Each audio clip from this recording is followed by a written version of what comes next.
এইমাত্র পাওয়া আবহাওয়া দপ্তর থেকে আজকে সবচেয়ে গুরুত্বপূর্ণ খবর। রাতেই আঘাত হানতে চলেছে ঘূর্ণিঝড় ফেঞ্জাল। উপকূল জুড়ে সতর্ক সংকেত, আসছে বিক্ষিপ্ত মেঘ বৃষ্টি।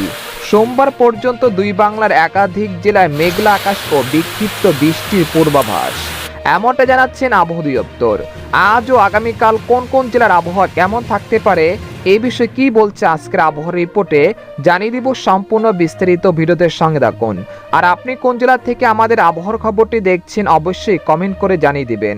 আর সবার আগে সবার প্রথম সঠিক আবহাওয়ার খবর জানতে আমাদের চ্যানেলটিকে সাবস্ক্রাইব করে রাখুন। এবার জেনে নিন এক নজরে। শরতের আবহাওয়াতে যেন ছাড়ছে না মেঘ বৃষ্টি।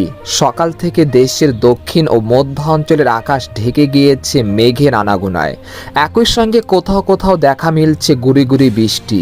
এই অবস্থায় আবহাওয়ার পূর্বাভাস বলছে, বঙ্গোপসাগরে সৃষ্টি হওয়া ঘূর্ণিঝড় ফেঞ্জালের প্রভাবে আগামী 24 ঘন্টার মধ্যে দেশের দক্ষিণ ও মধ্যাঞ্চলের একাধিক জেলায় বিক্ষিপ্ত আকারে বৃষ্টি বা গুড়ি গুড়ি বৃষ্টি হতে পারে। তবে এই পরিস্থিতি আগামী সোমবার পর্যন্ত চলমান থাকতে পারে বলে জানিয়েছেন আবহাওয়াবিদরা।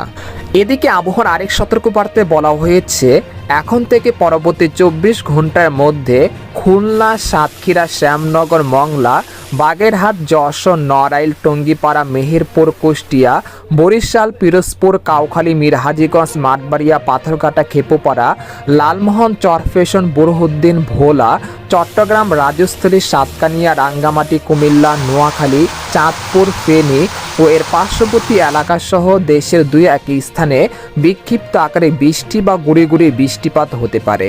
একই সঙ্গে পশ্চিমবঙ্গের কয়েকটি জেলাতে মাঝারি বৃষ্টিপাত হতে পারে। তবে এই পরিস্থিতি আগামী সোমবার থেকে উন্নতি হতে পারে। একই সঙ্গে কেটে যেতে পারে মেঘ বৃষ্টির প্রবণতা, সেই সাথে দেখা মিলবে রাত্রিকালীন শীতের তীব্রতা ইনশাল্লাহ। এদিকে সামুদ্রিক আবহাওয়া।